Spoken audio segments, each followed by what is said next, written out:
आज हम औरंगाबाद के झरोखों में मुलाकात करेंगे तैयब जफर साहब से।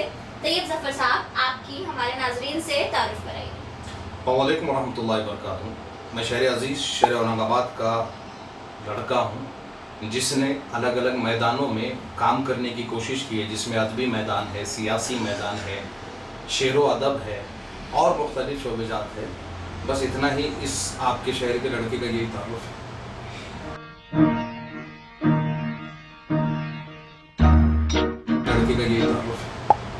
आज यहाँ तैयब जफर साहब को बुलाने की हमारी असल वजह ये है कि उनकी एक बुक की अशात है जिसका नाम शतरंज हयात है।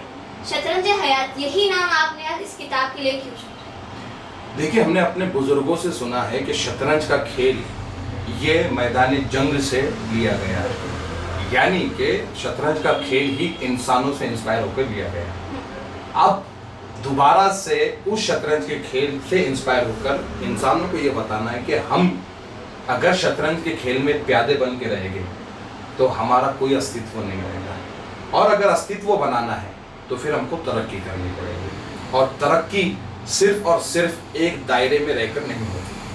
अगर आप ख़ास तौर पे देखेंगे, हमारे पास दायरे बने हुए हैं, डॉक्टर्स का हल्का, उलमा का हल्का, टीचर्स का हल्का, इसमें मुसलमान कहाँ है? हमारे पास मसलकों के दायरे बने हुए, इसमें मुसलमान कहाँ है? और मुसलमानों के लिए एक कलेक्टिव विजन किसके पास है? तो ये तमाम जो मसाइल है, इनका हल मुझे कहीं ना कहीं लगा कि मज़ामीन के ज़रिए, अखबारात के ज़रिए लोगों को देना चाहिए। और मुझे जो है तो ये दुनिया एक शतरंज के खेल की तरह लगती है, इसीलिए मैंने इस किताब का नाम शतरंज हयात रखा है। आपकी किताब लिखने की असल वजह क्या है? असल वजह ये थी कि नौजवानों को बेदार किया है। अल्लामा इकबाल ने कहा था कि जवानों को मेरी आहे सहर दे, फिर इन शाही बच्चों को बालों पर दे। तो इन शाही बच्चों को बालों पर देने का काम कहीं ना कहीं होना बहुत ज़रूरी है, और ये बिल्कुल ऐसा नहीं होना चाहिए कि एक उम्र के बाद आप अपने नौकरियों से रिटायर हो चुके हैं, आपके हड्डियां जवाब दे चुकी है, अब आप कुछ करने के काबिल नहीं बचे, तो आपने कलम उठाई और किताब लिखनी शुरू की कि अब मैं नस्ल नौ को कुछ पैगाम दूं। लेकिन मेरी कोशिश ये थी कि मैं अपने साथियों को पैगाम दूं, ताकि अगर मैं कुछ चीज़ से बच रहा हूं तो आप भी बचें। ये नहीं कि मैं ज़िंदगी भर जो है तो किसी गैर आदत में था, और जब मेरी वो गैर आदत को पूरा करने की अब हैसियत ख़त्म होगी तो अब मैं दूसरों को दर्श ये दे रहा हूँ कि ये आदत नहीं पालनी चाहिए। तो मैंने ये कोशिश किया हूँ कि उन आदतों को, जैसा वक्त का ज़ाया करना और सियासत को नहीं समझना, और सियासत को अगर आप सियासत में आ भी रहे हैं तो ऐसी सियासी जमातों में जाना जिससे मिल्लत का नुकसान हो। इन तमाम चीज़ों को मेरे जहन में रखते हुए मैंने ये किताब लिखी है। मैंने सिर्फ मुसलमानों के और देश के मसाइल नहीं बताए, मैंने इसमें उन मसाइल का हल भी बताने की कोशिश की।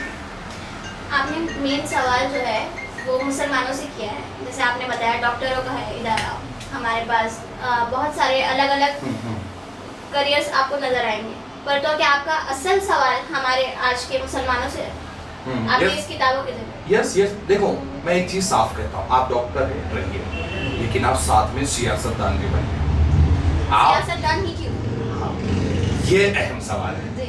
इसलिए क्योंकि ये देश डेमोक्रेसी चलता है और इसके पास एक संविधान है, और यहाँ पर 5 साल में हुकूमत चेंज होती है, और वो हुकूमत सियासत के ज़रिए बनती है, इलेक्शंस के ज़रिए बनती है, और आपके तमाम मसाइल सियासत से वाबस्ता है। आपके स्कूलों की हालत कितनी अच्छी होगी ये सियासत तय करेगी। आपके घर में नल होगा, नल में जल होगा, ये सियासत तय करेगी। आपको क्या खाना है, क्या पहनना है, आज के दौर में ये भी सियासत तय कर रही है। आपका बच्चा किस स्कूल में जाएगा, क्यों?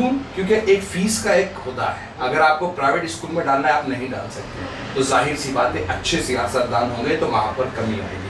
आपके हर मसाइल, देश में मॉब लिंचिंग हुई, वजह क्या थी? सियासत थी।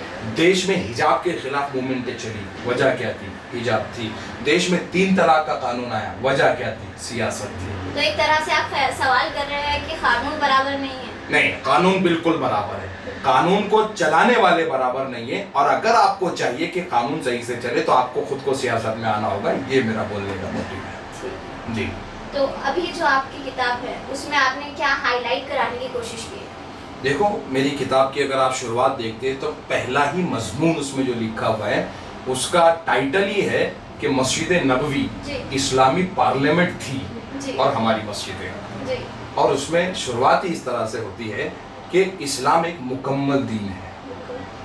और मुकम्मल के माने ये आते हैं कि आपकी हर चीज इस्लाम से वाबस्ता है। आपकी सियासत, आपका दीन, आपका खान पान, आपका रहन सहन, आपका पहनना ओढ़ना।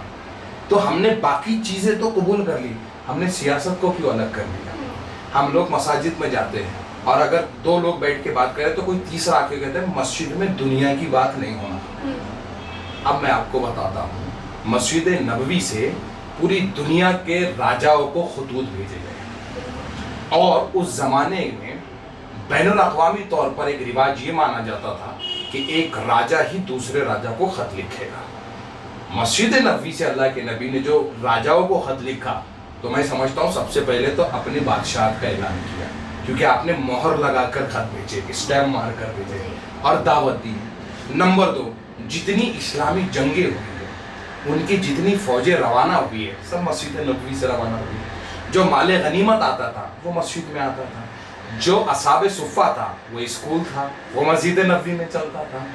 जिन लोगों के मसाइल होते थे, आपसी झगड़े हैं, शरई मसाइल है, ज़ाती मसाइल है, घरेलू मसाइल है, वो तमाम मसाइल लेकर मस्जिद में आते थे, वहाँ से हल होते थे।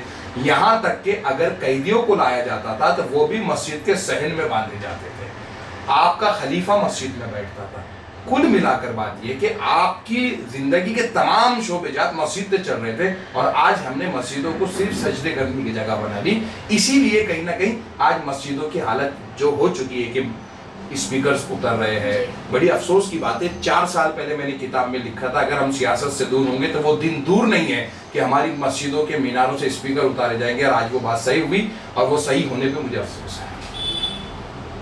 आपने जिस तरह से जिक्र किया कि मस्जिदों को हमारी सियासत से दूर रखा जा रहा है या फिर लोगों ने एक नया कॉन्सेप्ट बना के पेश कर दिया है दूसरे, तो क्या आज के नौजवान ये चीज़ को समझने के लिए तैयार है, आपको लगता है?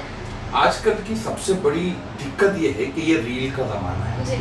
15 सेकंड से ज़्यादा कोई किसी को बर्दाश्त नहीं कर रहा है। और अब अगर हम इस्लाह के हिसाब से लोगों को बात करें तो वो लंबी हो जाती है, तो लोग उसको एक्सेप्ट नहीं करते। लेकिन नौजवानों से मैं कभी भी मायूस नहीं हूँ, क्योंकि मैं भी नौजवान हूँ और मैं भी उन्हीं में से हूँ। मैं भी रील के ज़माने का नौजवान हूँ, मैं भी सोशल मीडिया के ज़माने का नौजवान हूँ और मैं वो तमाम आसाइशों के ज़माने का नौजवान हूँ जिसमें आप तमाम हैं। अगर मैं निकल सकता हूँ तो आप भी निकल सकते हैं। एक आखिरी सवाल आपसे कि आपकी जो किताब है इसमें आपने कहा कि आप इस्लाम को आगे हमारे मुसलमान कौम को जोड़ने की कोशिश कर रहे हैं सियासत से। तो ये सियासत, क्या हमारा इंडियन कॉन्स्टिट्यूशन इस चीज़ को नहीं समझ पा रहा है या हमारे मुसलमान इस चीज़ को नहीं समझ पा रहे हैं, जो प्रॉब्लम्स आपने आपकी इस किताब के ज़रिए लोगों को बताने की कोशिश की? देखिए, इंडियन कॉन्स्टिट्यूशन को जिस दिन मुसलमान समझ जाएगा उस दिन मुसलमानों के तमाम मसाइल का हल हो जाएगा। तो बेसिकली आपका ये बोलना है कि मुसलमान इंडियन कॉन्स्टिट्यूशन को नहीं समझते?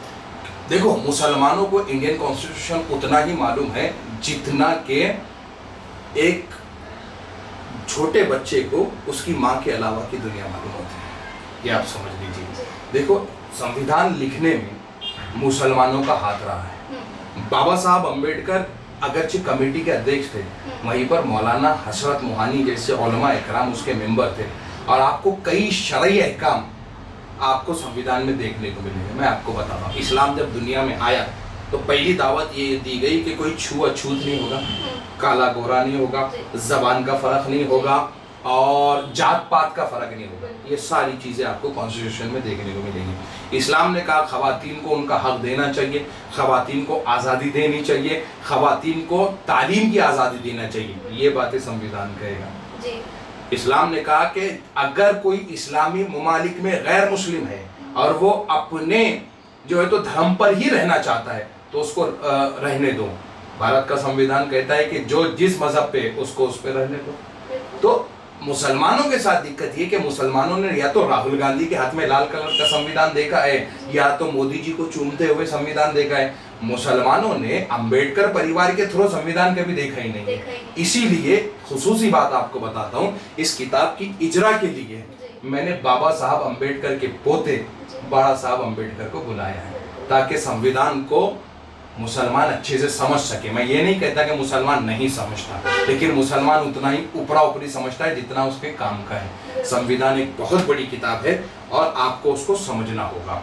रही बात किताब की, तो लता हया ने कभी कहा था कि किताबें बात करती है, किताबें मुस्कुराती है, शबे तन्हाई में अक्सर किताबें गुनगुनाती है, किताबें मीर है, सौदा है, गालिब है, शिफाई है, किताबें ही तो है जो जावेदा हमको बनाती है।